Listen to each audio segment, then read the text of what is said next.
The room is relationships. The room is you and me and everyone in America. What are you talking about?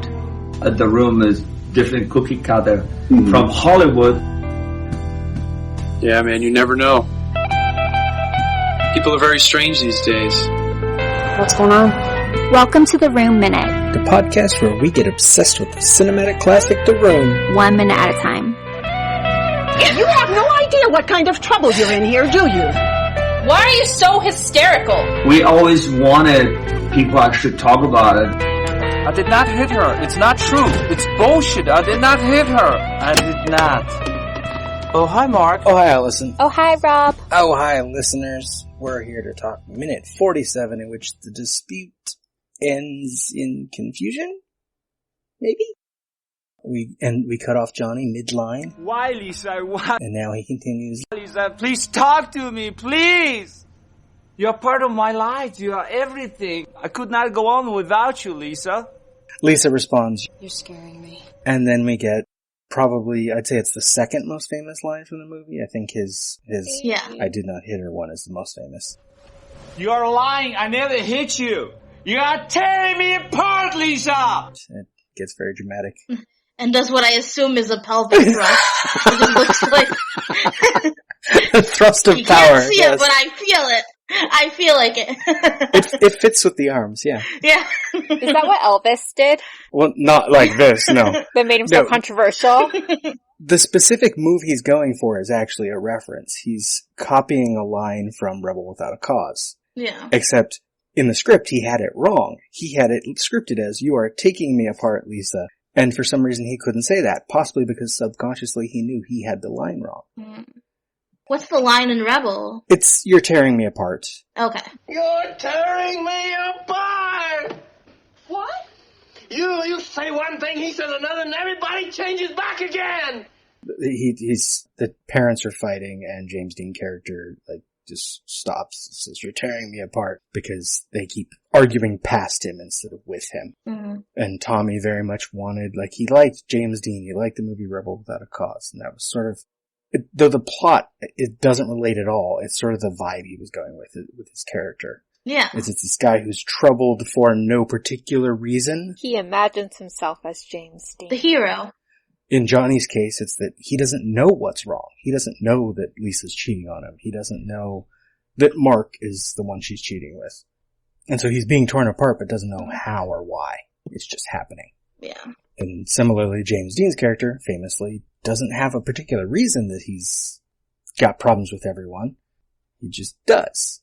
And then his parents argue about it, and it makes it worse.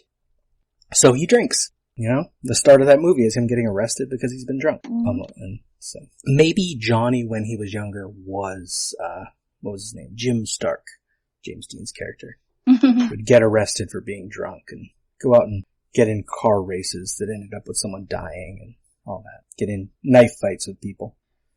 In The Disaster Artist, the movie version, they go and visit the spot where James Dean's car wreck happened, where he died. Yeah. And it's a big part of Tommy's and Greg's relationship, is that they bonded over certain things like love of James Dean and this road trip that eventually would lead to them making this movie and being still stuck in each other's lives to this day because of it. Now, I should have included this note last minute because we were talking about the spoons, and it's when he writes about this scene that Greg writes about the spoons.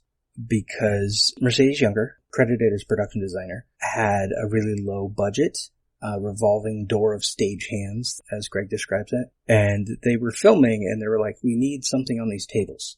So Tommy sent the art department, I believe it was just Merce, down Highland Avenue to a framing shop. They returned with sample frames, all with stock photos of spoons. There's also one of them is a leaf, I think, in the background. Earlier in the film, we've identified one over by the kitchen door that is just blank. Who has stock photos of spoons, though? I don't know. Someone did. I only see ones that are fake, families or models or whatever. Although I wouldn't put him past him. I imagine he has random bride and groom, in a frame, which would be in the movie.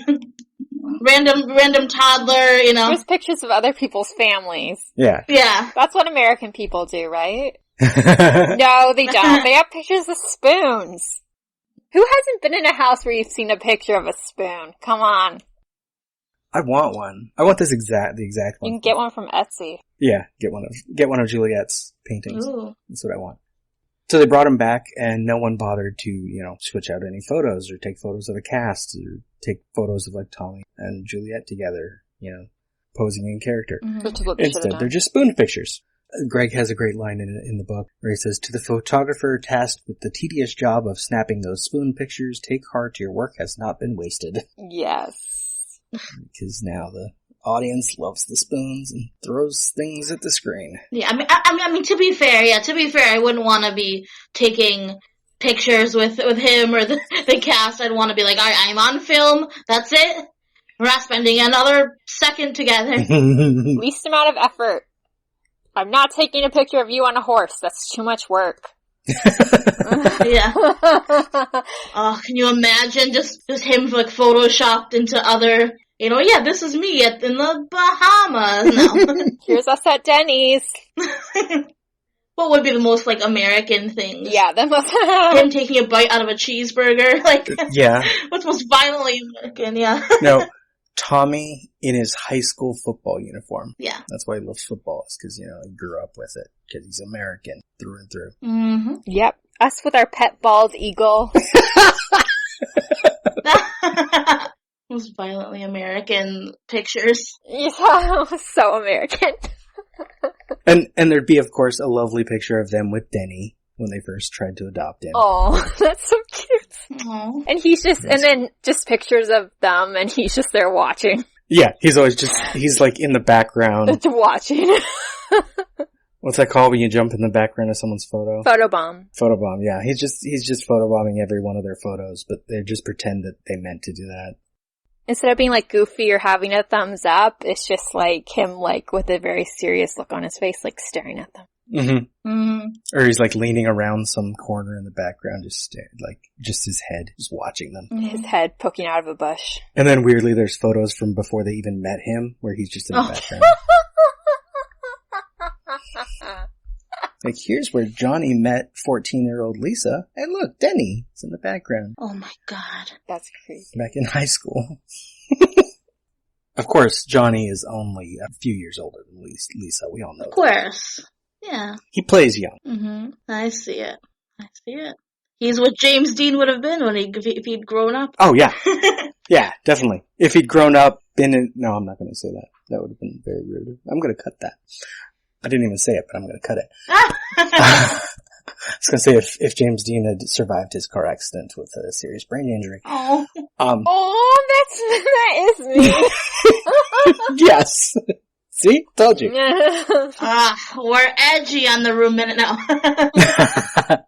So, it was costume designer Safoa Bright who pointed out to Greg that someone should really tell him he's getting the line wrong, that it's tearing and not taking, and as soon as they did, the next time Tommy did it, he got the line right. Mm-hmm. However, he also got really agitated that someone had corrected him and started picking on people around the set. He yelled at the slate person because their jacket was on the floor, and he yelled at the camera people.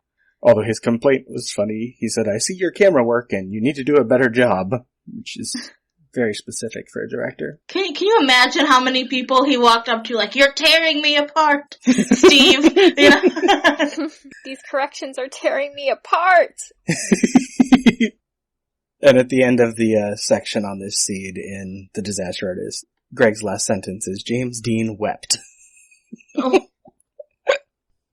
I did actually recently rewatch Rebel Without a Cause to talk about it here, because I was trying to think if there's more that Tommy's going for from it, but other than this trio of characters at the center of it, I mean, they don't even have a love triangle exactly. With him, Sal Minio's character is closer to Denny than Mark, because he's essentially 1950s coded gay, and seems to have a thing for James Dean's character, not Natalie Wood. Oh, yeah. Oh, do you want to make a Natalie Wood joke? Do you have a Natalie Wood joke? If she had survived the drowning with a brain accident, what is it called? Then she could have played Claudette. Yeah. But then she would have gotten breast cancer, so really. And have it never brought up again. She was doomed either way. Yeah. I'm sorry, was that mean? Was that mean to you? No. Mine was worse. That's fine. And Lisa says, Why are you so hysterical? and Johnny has what's probably my favorite line of the film. Do you understand life? Do you? And then he pushes her onto the couch again because obviously he's an abuser. Yeah, he's not violent at all. He pushes. No. Crazy. I honestly think he might be like blackout drunk when he hit her. Maybe he doesn't remember. Right. Mm-hmm. If the film had been edited so the scenes were in the order they are in the script, I think it would have implied more that, yes, he absolutely did hit her when he was drunk. He just doesn't remember it. And you can make the argument that he was sober. Well, right. That's why he says he doesn't drink, is because literally he used to have a drinking problem, so he doesn't drink at all. So as soon as he starts drinking and gets drunk, he's not going to remember that because he drinks too much. Yeah. That's what I think. That's my theory. But even that you could take as part of the tragedy of Johnny Good Guy, is that he's becoming this monster that he was once upon a time when he drank a lot. And so that's also makes it worse, is that that's what Lisa's pushing him into. You know? And that makes the ending worse, too. Mm-hmm. Yeah, because what's he gonna do? He can't have her. He's back to drinking. So he's just gotta give up and end it. Stop making me empathize with him. It's just not like him. The point with film is that you should be able to empathize with any of the characters depending on the scene. Yeah. And so maybe it's excellent filmmaking. Right, exactly. What do you mean, maybe? It definitely is. It's like, it was totally intended to be a black comedy. And well, I still disagree with that line, but yes. And he sits down beside her, but she leaves and then stops on the stairs to add, confusingly, "Don't worry about it. Everything will be alright." That's like what you say before you're like about to put a dog down. Like, don't take it there. That's so everything will be alright. And knife to his throat, not a dog's throat, but like a person's throat. I don't know if that's, no, I think worse that's or better. No, I think that's good. That's actually what I pictured. Yeah. I have no concept of how euthanization works. Whatever, euthanasia. Yeah. This scene, by the way, seems to have been filmed before she had sex with Mark because there's no dent on the railing.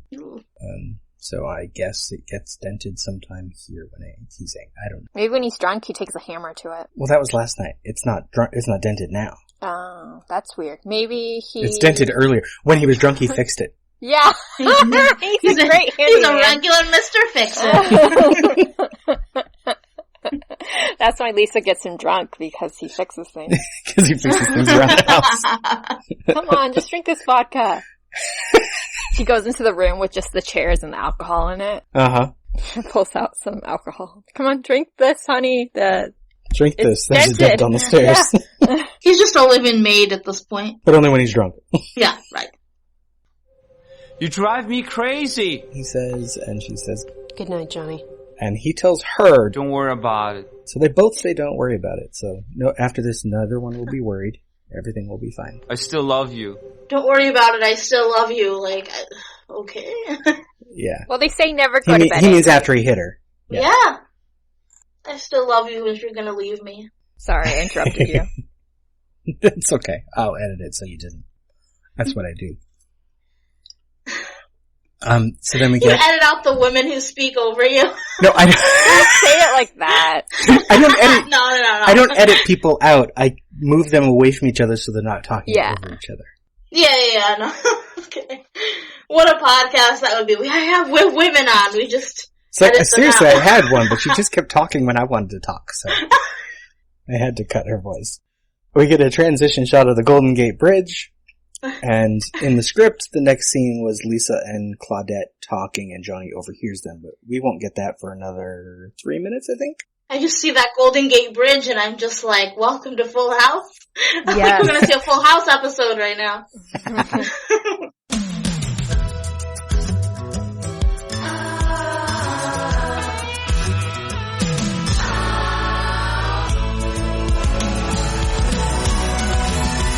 You're like, wait, did I change the channel? Yeah. Meanwhile, in San Francisco.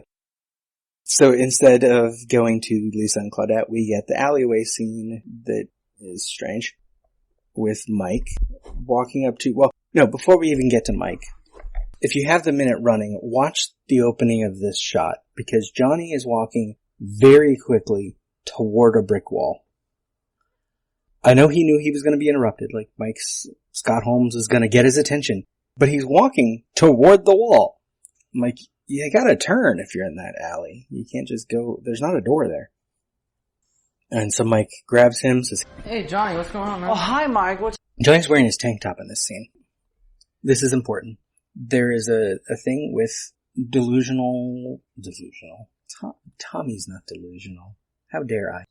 Directors with big egos who make movies where they star in and write them and direct them, who wear black tank tops. Neil Breen, who we've talked about on this show once before, we talked about Double Down, wears a black tank top in much of that movie. Who are the other two? There's like 4 or 5 of them. John DeHart, I think, does that in one of his movies. But it's like a thing that these older guys use to try to make themselves look young and fit. And leading into next minute, this is an important way to present Johnny. And at the end of this minute, Johnny is fit. He's just a butterface. Yeah, it's not even that it's not even that. He's old. And I think he looks older than he even is. Cause at this point he's like in his 50s. But he looks older. He looks like he's seen some shit. Like he's had a life. And so the minute ends with Johnny saying, "Oh, hi Mike, he's gonna say what's new." Mm-hmm. Now, if I remember right, I only have 2 notes from Midnight Screening for this minute. Notes from a Midnight Screening. The audience, of course, will scream along with Johnny. "You are tearing me apart, Lisa!" Because you have to. Golden Gate Bridge gets us a water. Go, go, go, go, go, because the camera's moving. But right before that, there is an extra note. Lisa stops on the stairs. And then she walks. You know what that means. We get a boom, boom, boom, because the audience sees Lisa as a giant, horrible, fat bitch. And she is very heavy on the stairs. Because the audience are dicks. Well, she's not even that big. No. But the audience likes to treat her like she is. Audience thinks she's 400 pounds. Mm-hmm. She's actually large enough that she could literally tear him apart. She's just a giant monster. You're tearing me apart. Tearing this minute apart. Alice, if the listeners would like to tear you apart, where can they do so? Oh, yeah. Why not? That sounds much better than trolling. Fantastic. If you want to tear me apart in a really kind way, my Facebook is Alice Lauren, Alice, and then Lauren. My Twitter is AliMezh, AliMezh. And I've been doing a ton of different podcasts, one with Rob and Luke Allen on the Please Be Seated podcast with Luke Allen. I just did, Almost Famous Minute, Top Secret Minute. If you've never seen the movie Top Secret, please go see it. It's like the best movie in the world. I love it to death. And then I just did one, it's on the podcast Audio Airstrike, and it's just me talking about different celebrity news, tech news, all the different newses of the world. So yeah, you can find all those on everywhere you find podcasts. So it's nothing wrong when people make fun of the project, in this case, The Room. The Room Minute is a production of Lemming Drops Studio. You can find more content at lemmingdrops.com. Follow The Room Minute on all the obvious social media. If you've got any stupid comments after the show, you can leave them in your pocket on Facebook. If you like what you hear, throw us a rating and review on your podcatcher of choice. Thank you for listening, and remember, if a lot of people loved each other, the world would be a better place to live. Leave us!